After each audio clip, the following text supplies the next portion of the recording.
You're not going to want to miss this episode of the AI Show. We're talking all about model catalog to model router, what's new in Azure AI Foundry models with my friend Nitya. Make sure you tune in.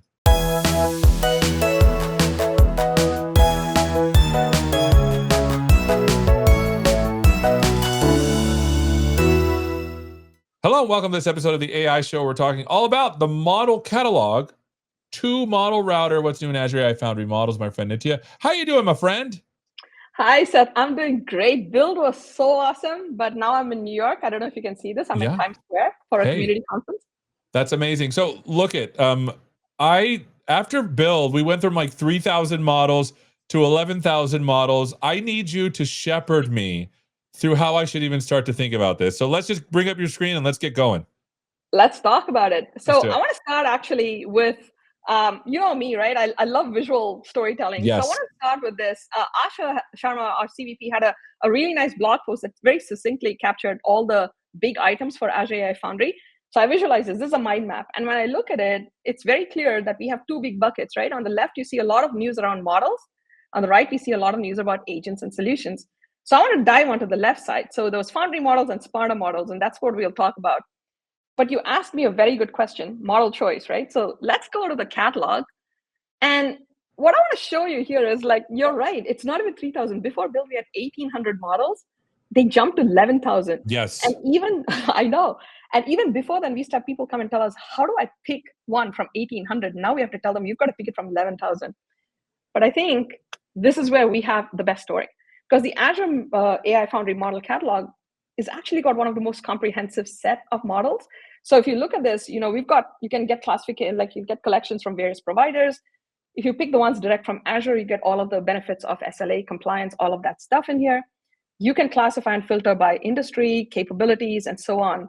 But Build had a lot of interesting news, right? If you look at the top right there, we are seeing some of the highlights. The model router, we want to spend some time there. But I'm going to start by first saying, like, what's our developers' experience as they go through this? They come here, they see these models, and then they're like, okay, how do I pick? I might be able to filter by, like, hey, give me a collection from OpenAI, but it's still a lot. That's when I realized, did you see we have leaderboards now? That was something that I heard, but I showed it a couple times, but I don't know if I explained it right. So maybe you can show it and be like, hey, this is what this actually means. Yeah, what I really liked about leaderboards is I think that this is something where we are maintaining these metrics. So you can see this quality indexes and average of accuracy scores.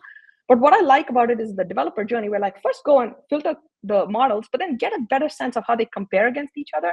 And the leaderboard, these metrics are being assessed kind of like on a regular basis. This is not a static table. So we can see how they compare against each other on like a quality index that averages the accuracy scores.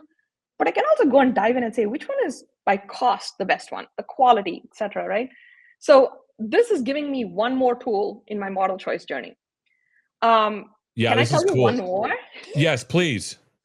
Okay, you all know, right, that it's very hard for people to start kind of playing with Azure because you need an Azure account. But what if you could give them an option to try stuff out for free? Ooh. And yeah, so I'm like, among these news items, we did see that Grok was one of the models that was released. So did you know you could go into GitHub Models? So if you just go to GitHub Models Marketplace, Grok's currently available in there. Oh, that's cool. Yeah, so I can try it out. And I've been using GPT-4.1. So let's say I take Nano and I want to get a gut sense for, okay, Grok 3 is this new model. What does it actually do? So I'll let you pick a prompt, Seth. Which prompt should we go with? I am thinking you never go wrong with Shakespeare. Okay, let's do Shakespeare. So this is really cool with GitHub Models, right? It puts it side by side. And now I'm like, even without knowing what the models are doing, I kind of can immediately sense that one is doing something different from the other. And I really love that if you look at the top, it gives us like the token counts, the time, and so on, right? So I can see, okay, this new Grok model is doing something differently. It is giving me a lot of data, but do you kind of get my sense of what I'm saying? Yeah, I feel like it, like having it side by side is like more of a tactile kind of like, I can get like these things obviously don't have personality because they're not people. I don't like anthropomorphizing models, but you do get a sense for like that they're different, which is kind of cool. Very much so. And to me, at least, right, it's two things. It sparks a conversation. Why is this different? And then we can start saying, hey, Grok 3 is like X.AI's state-of-the-art model. It does reasoning, it does good code generation, etc. But like just looking at this, you start thinking, okay, this is more verbose, takes more tokens. Are they giving me the same quality of information?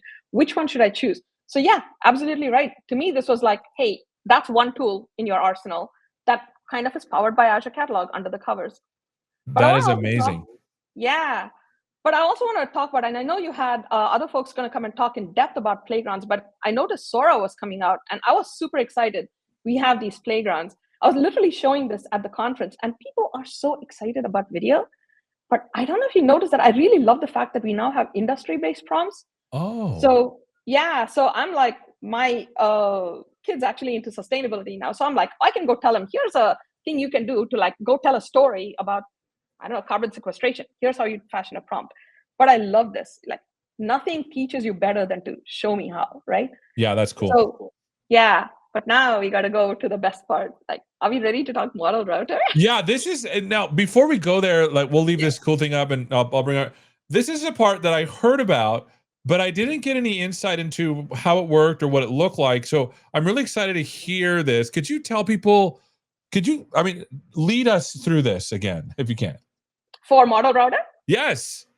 Okay, so let's actually see if we can go back to this, right? So here is the beauty of it. What do you think the number one challenge for people when they think about model choices? Actually, there are two. First is, I need to know the catalogs exist and where they are, so we can solve that for them because Azure Model Catalog is so clear. Second, they need to understand a little bit about the models, and we showed how like you can use leaderboards to get criteria, you can play with GitHub models to compare them. But do you know what the third biggest thing is that gets people to stop in their tracks about model choice? Yeah, for me, it's like, I don't even know which one to choose. Yes, but it's also the fear that you'll make the wrong choice and a new one will come out tomorrow. And you're like, what do I do? I have to rewrite all my code, right? Yeah. And what I really loved about Model Router is two things. One, and this is my moment of Zen. Look, I'm actually going to search in the catalog and Model Router. Oh, wait, I'm like, sorry, I'm in collection OpenAI. You should not, you should clear these, reset these before we do this. There we go. It's a bad thing. But there you go. It shows up as a model. So as far as I'm concerned, I am just literally adding a model, okay? I can then go and deploy it. And in fact, I have it deployed in this particular thing. So let me see if I can move over and show you. So you see I've deployed Model Router and it shows up as a model deployment in my project, right? Just like any other model. And so I can write my code to it just like any other model. But if I click into the card and look at it, isn't this cool? Under the covers, it's actually got 4 different models that it can route to. Okay, so hold on. This is cool. So basically, it feels like it's a proxy to other models, right? Bingo, yes, that's exactly my thought. It's like, it's a proxy, and I would never know. Yes. That is your thought. That's what she told me beforehand, by the way. I'm not going to steal her thoughts because they're hers.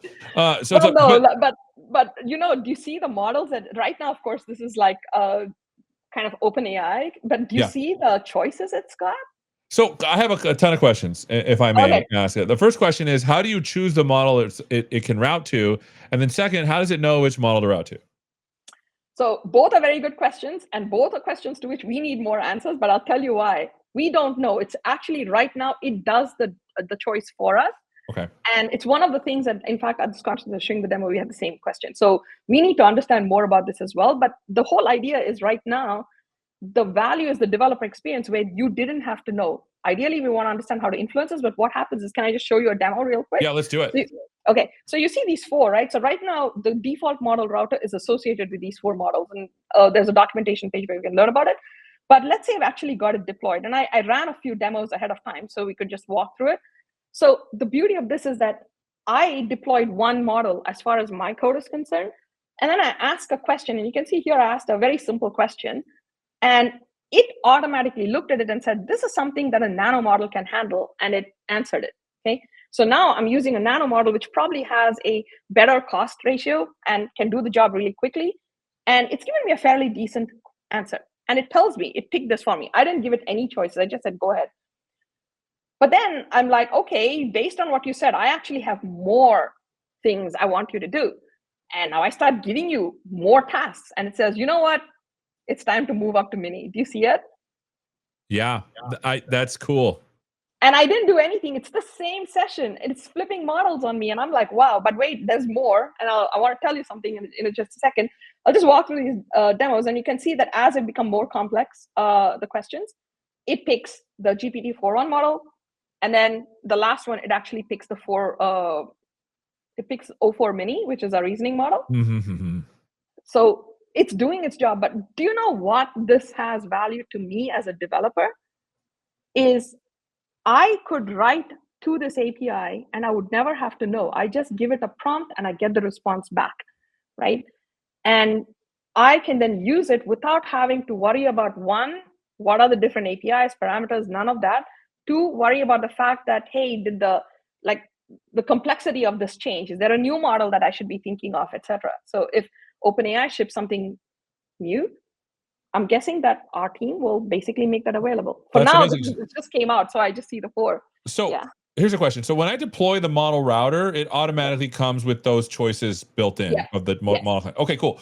And the nice thing about that is that, like, we'll have to get some folks to maybe tell us a little bit more about that. Yes. But the thing that I like the most about this is that it allows it to select less expensive models to do less expensive things, right? Which is really cool.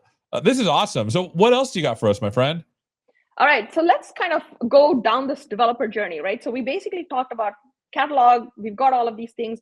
The last thing, of course, is if you click the view code, you will actually get code snippets. So I want to just complete the story of, here's the developer, came to the catalog, found a model, looked at the leaderboards. They were like, okay, we're going to play it out in the playground for a bit.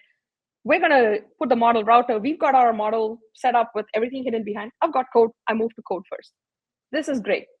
Now I've got myself jump-started, and I've de-risked my choice, right? Inference API de-risks my choice from a code perspective. Model routers hiding some of this for me. So I want to end by just saying two things. Like, build to me was not just about learning what's new, but it was us going out to our developers and helping them embrace this. So I want to share 2 labs. Is that good? Yeah, let's do it. Let's do it. All right. So what I'm excited about this year's reasoning models. So I want to put this up there because we were talking about reasoning models right now. So at Build, we ran a lab. It's Lab 333, which takes you into kind of insights in reasoning models, think 100 to 200 level. So if you wanted to understand how does reasoning model work, what are reasoning tokens, what is the trade-off you make, why would you go to a general purpose versus reasoning model, this lab will work you through a lot of this using both Portal as well as code. And I wish I could show you the demo, but what blew me away was visual reasoning. I gave it a word puzzle, and it came up with the solution, which was a pun, and then it made one for me. And I was like, wow. Think crossword puzzles of the future. I have like some serious FOMO, Nitya. Nobody told me. All right. That's really cool. I put a link, by the way, at the bottom so people can talk about that. This is awesome. People should definitely go to that. And by the way, this is like a 200 level lab, but you should also check out Marlene had a 300 level lab. Now, we were talking about Azure OpenAI's O series of models. She was looking at DeepSeek for research. We'll talk about it in just a bit because I'm going to connect the dots there, but I would be very, very bad if I didn't tell you about this other lab, which is from our wonderful evaluations team. This blew our minds because this is basically the evaluation SDK, and the 1.7 shipped 2 days before build, and this lab had all the kind of notebooks for it.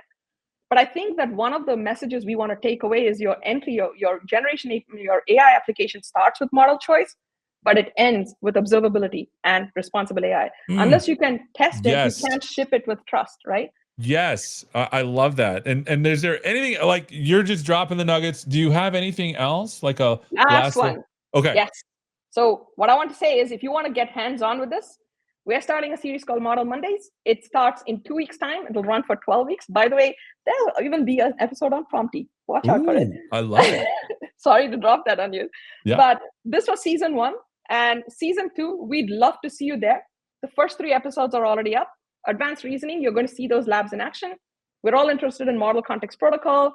Small language models, we're going to have the 5.4 team talk about their reasoning models. So this series kicks off. If you want to start your model choice journey, get hands-on with these models, and also catch up on all the news, 5 minutes every week, then join us Model Mondays. That's the link to register.